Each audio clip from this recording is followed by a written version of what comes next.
अस्सलामुअलैकुम वरहमतुल्लाहि वबरकातुहू। प्यारे बच्चों, मैं अंसारी रिजवान हमारे इस चैनल एक कदम और पर आप तमाम का इस्तकबाल करता हूं। आज हम स्टैंडर्ड 9th सब्जेक्ट साइंस 1 का सबक नंबर 14 हमारे इस्तेमाल के मादे इसे आगे पढ़ेंगे इंशाअल्लाह तालाहुल अज़ीज़। बच्चों, इस सबक की ये हमारी दूसरी वीडियो है। इससे पहले की क्लास में हमने नमक हासिल करने का तरीका, इसकी मुख्तलिफ़ किस्में और आम नमक के ख़ास और उनके इस्तेमालात क्या है ये सीखे थे। आज हम देखेंगे कि हम हमारी रोज़मर्रा की ज़िंदगी में इस्तेमाल होने वाले दीगर नमकियात कौन कौन से हैं, उनकी खुसूसियात क्या है और उनके इस्तेमालात क्या क्या है। आइए हम शुरू करते हैं। बच्चों, यहाँ हम आपके सामने चंद मिसालें खाने की चीज़ों की रख रहे हैं।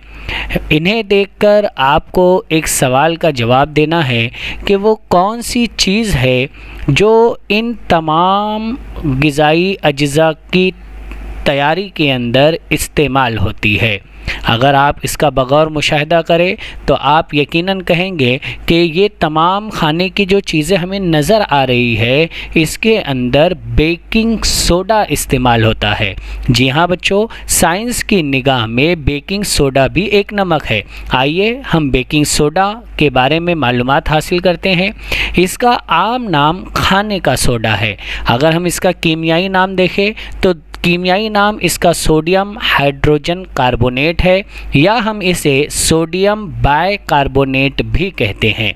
इसका ज़ाब्ता NaHCO3 इसका ज़ाब्ता है। ठीक है बच्चों, आइए अब हम इसके ख़ास देखते हैं, यानी इसकी खुसूसियात क्या है वो समझते हैं। सबसे पहले तो ये सफ़ेद रंग का होता है और ये गैर कलमी हालत यानी सफ़ूफ़ की हालत में पाया जाता है।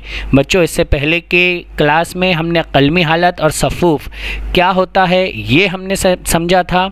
यहाँ पर ये याद रखेंगे कि जो बेकिंग सोडा है वो गैर कलमी हालत यानी सफ़ूफ़ की हालत में होता है और ये असासी खासियत ज़ाहिर करता है। इसका मतलब ये है कि अगर इसके आबी महलूल में लाल लिटमस पेपर को डुबोया जाए तो वो लिटमस पेपर डुबो कर निकालने पर नीले रंग में तब्दील हो जाता है। यानी बेकिंग सोडा ये असासी खासियत रखता है। आइए अब हम इसके इस्तेमालात देखते हैं।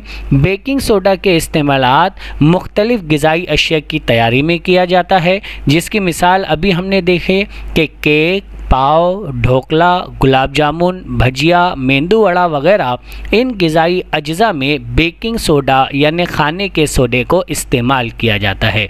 इसी तरीके से चूँकि बेकिंग सोडा की ख़ासियत असासी है, इसीलिए ये मैदे की तेज़ाबियत को यानी एसिडिटी को कम करने के अंदर भी इसका इस्तेमाल किया जाता है। इसी के साथ साथ आतिश फ़रो आले में यानी आग बुझाने वाले आले में भी बेकिंग सोडा का इस्तेमाल किया जाता है। साथ ही घरों के अंदर हम जो ओवन इस्तेमाल करते हैं उस ओवन की सफाई में भी बेकिंग सोडा इस्तेमाल किया जाता है। आइए बच्चों, बेकिंग सोडा के बाद अब दूसरी चीज़ वॉशिंग सोडा, जिसे हम कहते हैं कपड़ा धोने का सोडा हम जिसे कहते हैं, ये भी साइंस की नुक्ते निगाह से एक नमक है। इसके बारे में हम देखते हैं कि इसका आम नाम तो धोने का सोडा है। अगर हम इसका कीमियाई नाम देखें तो इसका कीमियाई नाम सोडियम कार्बोनेट है और इसका ज़ाब्ता Na2CO3.H2O है। ठीक है बच्चों, अगर हम देखें इसके ख़ास क्या क्या है तो ये खाकस्तरी यानी सफ़ेद होता है। साथ ही इसके अंदर से किसी किस्म की स्मेल या बू नहीं आती। आज मार्केट में जो वॉशिंग सोडा अवेलेबल है उसके अंदर सेंट और स्मेल बाहर से मिलाई जाती है। इसी वजह से वॉशिंग सोडे के अंदर धुले हुए कपड़े महकते हैं, लेकिन बुनियादी तौर पर वॉशिंग सोडा के अंदर कोई स्मेल, कोई बू नहीं होती और ये सफ़ूफ़ की हालत में होता है। साथ ही अगर इसे पानी में डाला जाए तो ये पानी में हल पजीर होता है। इसके अंदर जाजिब रतूबत की खासियत होती है। आइए हम समझते हैं जाजिब रतूबत यानी क्या?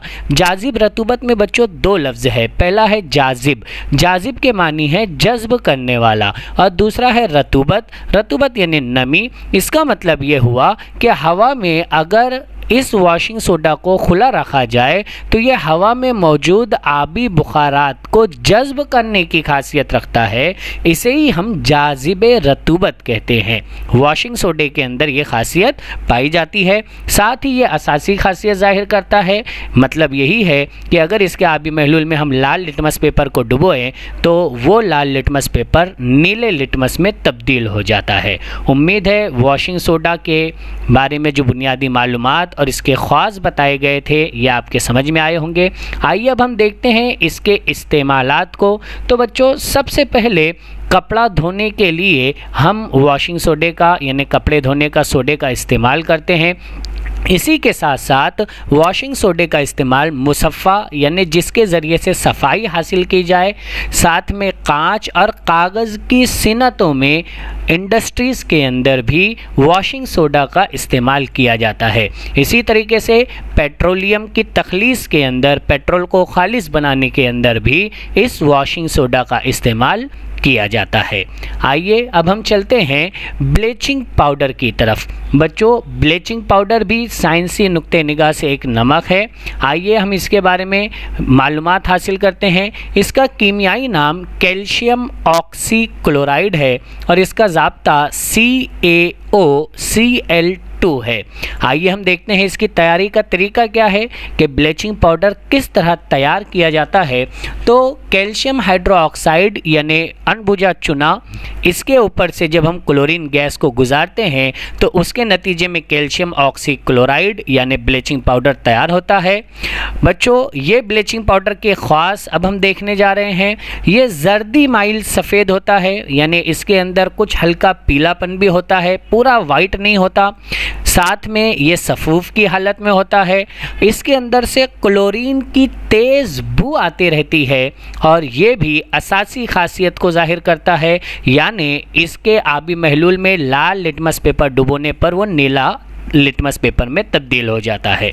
आइए अब हम ब्लीचिंग पाउडर के इस्तेमालात को देखते हैं कि ब्लीचिंग पाउडर हम कहाँ इस्तेमाल करते हैं। तो बच्चों पानी के वो ज़ख़ीरे जहाँ पर पानी को जमा किया जाता है या कुदरती तौर पर पानी जमा है, जैसे कि कुआं है, स्विमिंग पूल है, पानी की टाकी है, इस जगहों पर पानी को जरासीम से पाक करने के लिए ब्लीचिंग पाउडर का इस्तेमाल किया जाता है। इसी तरीके से कपड़ों के रंग को उड़ाने के लिए और उस पर नया रंग चढ़ाने के वास्ते, पुराने रंग को उड़ाने के वास्ते ब्लीचिंग पाउडर का इस्तेमाल किया जाता है। घरेलू सफाई और गुसलखानों वगैरह को जरासीम से पाक करने के लिए भी ब्लीचिंग पाउडर का इस्तेमाल किया जाता है। अवामी बैतुल खला वगैरह जो होती है वहाँ पर भी इसका छिड़काव करके उन जगहों को जरासीम से पाक किया जाता है। इसी तरीके से ब्लीचिंग पाउडर को तकसीदी आमिल के तौर पर यानी ऑक्सीजन को जज्ब करने के लिए, खारिज करने के लिए, निकालने के लिए भी ब्लीचिंग पाउडर का इस्तेमाल किया जाता है। तो बच्चों ये वो नमकियात थी जिनके बारे में तफसीली मालूमात हमारी किताब में दी हुई है। आइए अब हम कुछ मज़ीद ऐसे नमकियात के बारे में पढ़ते हैं जिनके बारे में बड़ा मुख्तसरन हमारी किताब में समझाया गया है कि आब कलमाओं वाले नमक। पहले हम ये समझते हैं कि आब कलमाओं कहते किसे हैं। बच्चों नमकियात की कलमों की शक्ल में हमने देखा था दो शक्लें होती है, कलमी शक्ल और गैर कलमी शक्ल। गैर कलमी शक्ल को हम सफ़ूफ की हालत भी कहते हैं, पाउडर फॉर्म भी कहते हैं, और कलमों की शक्ल यानी क्रिस्टलाइन स्ट्रक्चर हम इसे कहते हैं। नमकियात की कलमों की शक्ल में शामिल रहने वाले पानी के सालमात को आब कलमाओं कहते हैं। आइए इनकी चंद मिसालें। फिटकरी जिसे हम पोटाशियम अलम कहते हैं, इसी तरीके से बोरैक्स जिसके ज़रिए से हम फलों की हिफाजत करते हैं, इप्सम सॉल्ट जिसे मैग्नीशियम सल्फेट साइंसी ज़बान में कहा जाता है, बेरियम क्लोराइड, सोडियम सल्फेट नीला तोतिया जिसे हम कॉपर सल्फेट साइंसी ज़बान में कहते हैं, और साबुन, ये तमाम वो नमकियात है जो हम हमारी रोज़मर्रा की ज़िंदगी में इस्तेमाल करते हैं। आइए हमारी दरसी किताब के हिसाब से हम साबुन के बारे में मज़ीद मालूमात हासिल करते हैं। साबुन, जिसे हम इंग्लिश में सोप कहते हैं, इसका नाम लेते ही हमारे जहन में कुछ साबुन की तस्वीरें आती है। इसकी साइंसी तारीफ़ क्या है? तो बच्चों याद रखेंगे, तेल या हैवानात की चर्बी को सोडियम या पोटाशियम हाइड्रोक्साइड के आबी महलूल के साथ गर्म किया जाता है, और गर्म करने के नतीजे में हमें सोडियम या पोटाशियम के नमक हासिल होते हैं, जिसे कार्बोऑक्सिलिक एसिड या फैटी एसिड कहा जाता है, और आम ज़बान में हम उससे साबुन कहते हैं। बच्चों, ये साबुन हमारी दरसी किताब के हिसाब से दो तरीके के हम पढ़ने वाले हैं। एक है नहाने का साबुन और एक है कपड़ा धोने का साबुन। आइए इन दोनों को हम फ़र्क के ज़रिए से समझने की कोशिश करते हैं। नहाने के साबुन में जो चर्बी और तेल का इस्तेमाल होता है वो आला मेयार की अच्छी क्वालिटी की चर्बी और तेल इस्तेमाल की जाती है। इसके बिलमुकाबिल कपड़ा धोने के साबुन में अदना मेयार की चर्बी और तेल का इस्तेमाल किया जाता है। इसी तरीके से नहाने के साबुन में आमतौर पर पोटाशियम हाइड्रोक्साइड का इस्तेमाल किया जाता है, जबकि कपड़ा धोने के साबुन में सोडियम हाइड्रोक्साइड का इस्तेमाल किया जाता है। इसी तरीके से नहाने के साबुन के अंदर कोई अल्कली मौजूद नहीं होती जिसके ज़रिए से हमारे जिल्द को नुकसान पहुँचे।